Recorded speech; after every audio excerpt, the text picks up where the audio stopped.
Hey there. So we are here to do a video response. And it's the first time I guess that my son and my daughter are off screen because she's there playing the demo for the game Fez, which is really cool. So we're doing a demo response to Drunken Film School's Talk on the Wishmaster series. Now, I'm a fan of the original Wishmaster movies, and there's actually a really good reason for me to have a kind of a personal attachment to Wishmaster. When I was writing films for the company that I worked for, the first film that they actually produced that I wrote, they went around to conventions, and to like kind of help sell the film, they had I guess stars, like horror stars, holding the film with their getting the picture taken with it. And the first person that I saw online holding my film was Andrew Divoff. Andrew Divoff, of course, is the guy that plays the Jinn in the first two Wishmaster movies. So the first Wishmaster movie, of course, is done by Robert Kurtzman, who is a special effects artist, and you can really tell in the way that the movie's done. Wishmaster is meant to create a new horror character. It is produced by Wes Craven, and we can tell that there's a lot of horror stroke behind it because there's a crap load of cameos in this movie. Yeah, there is. It starts out with Agnes Scrim, the tall man from the Phantasm series, doing the narration for the film. He would do like a few kind of cameo things. In Subspecies as well, you'd see Agnes Scrim come in as kind of like the dad Dracula type thing.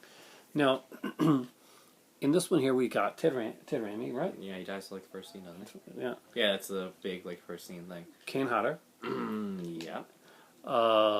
Tony Todd. Yeah. We have Robert Englund. Yes. We have Chris Lemmon from Just Before Dawn. I think so, yeah. We have George Buckflowers is one of those actors. I think he may have been in Just Before Dawn, but he was in a bunch of other stuff too. Well, there's a few more, but I probably not remember them right now. The first Wishmaster movie, of course, is, it's got a basic concept of like, you make a wish, he changes that wish around to screw you over. Yeah. And, he takes your soul and stuff like that. And he needs to get so much. Is it the first one where he needs to get so many, or is that probably the second one? The first one is the girl has to make 3 wishes and stuff, and then he when did they start free all of his with the whole powers? The Jinn like thing? Was that in the second one they started doing the whole free his race type of thing? I think it was in the second one. I know it's a big thing in the fourth one. Yeah, well, anyway, so the first one was really cool. He was played by Andrew Divoff. Andrew Divoff's voice sounds really cool in the movie, and the trick to that is he ate jelly beans. He ate a lot of jelly beans. And jelly beans, if you've eaten a lot of jelly beans, if you're a candy eater, like kind of a sweet eater like me, jelly beans, especially the dark ones, will rasp up your voice a lot, your throat. Just try it sometime. It actually works. And that's how he got his voice for the Wishmaster films. And go to the second movie now. We're gonna just go through these really fast. Second one where a girl is with her boyfriend, I believe, and they do a heist, and the boy dies, and then the Jinn gets free again, and I believe she wishes for him back and stuff, and more stuff happens, and it's the same thing as last time, but slightly less cool. Now, don't we have? Actually, I liked it. That's the one in Las Vegas, right? Yes. There's a cool casino scene in this movie.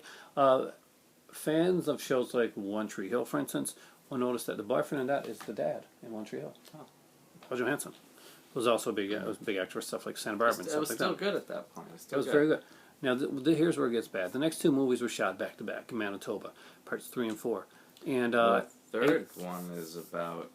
Which one is it? The third or the fourth one that uses the girl from the series from Criminal Minds? She was in Ripper, Letters from Hell. I think it's the third one. That's the one where an angel comes down. You find out that he can be killed by like the Archangel Michael's sword. Yeah, the whole idea behind the first 2 Wishmaster movies is that the dude comes down and he rips off this other dude's face, and that's how he gets the identity of the Wishmaster. Now,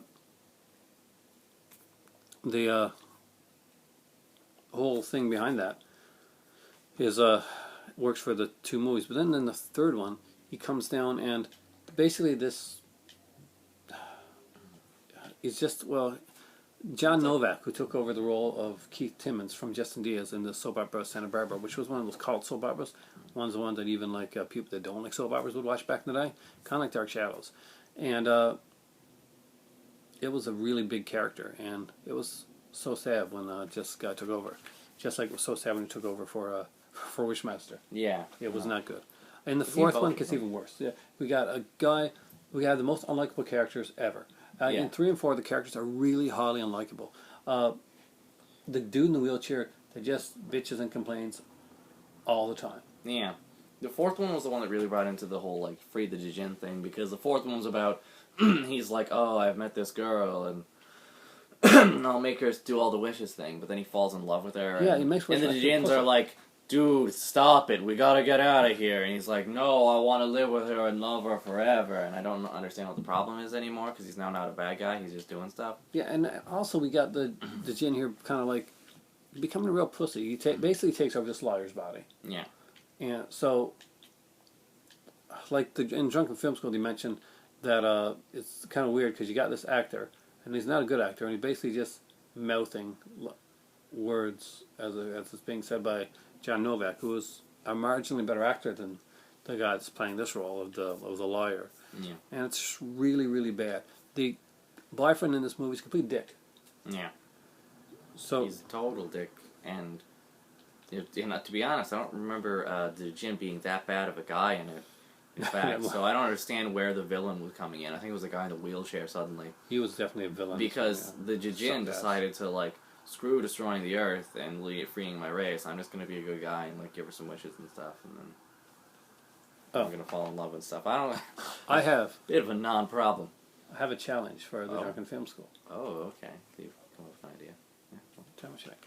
What is it? They do like stuff now, right? Okay, so ready? I'm listening.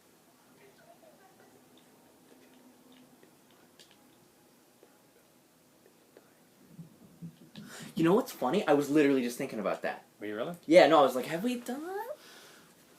We're gonna. I think we're definitely gonna do this, but we want the Drunken Film School to do Yeah. this as well.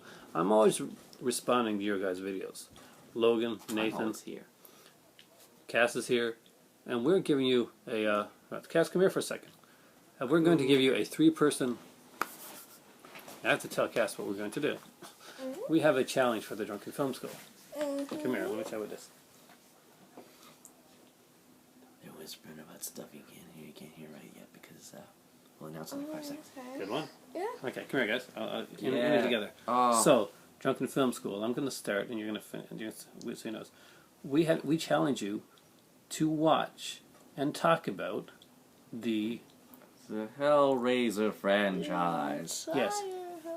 Every one of them. I don't go even skipping the out. one with no Doug Bradley. Yeah. And I So- think I'm the only one here who's actually watched that one because you fell asleep during it. It's so bad. I tried watching it Yeah, again. it was like I really fell late asleep and again. like you just it was so bad. We are going to try and do this ourselves down the road. But Drunken Film School, you wanted a video idea, you wanted a challenge, you got it from the 3 pins here in the pin family, the entire Hellraiser franchise. That includes Deader too, by the way, Yeah. which is the one about the Have fun with Bloodlines. in Hell World.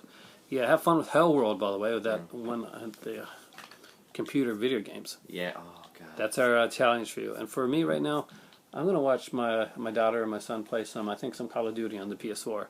And I'm also going to grab some tea. So it is time for tea. I have such sights.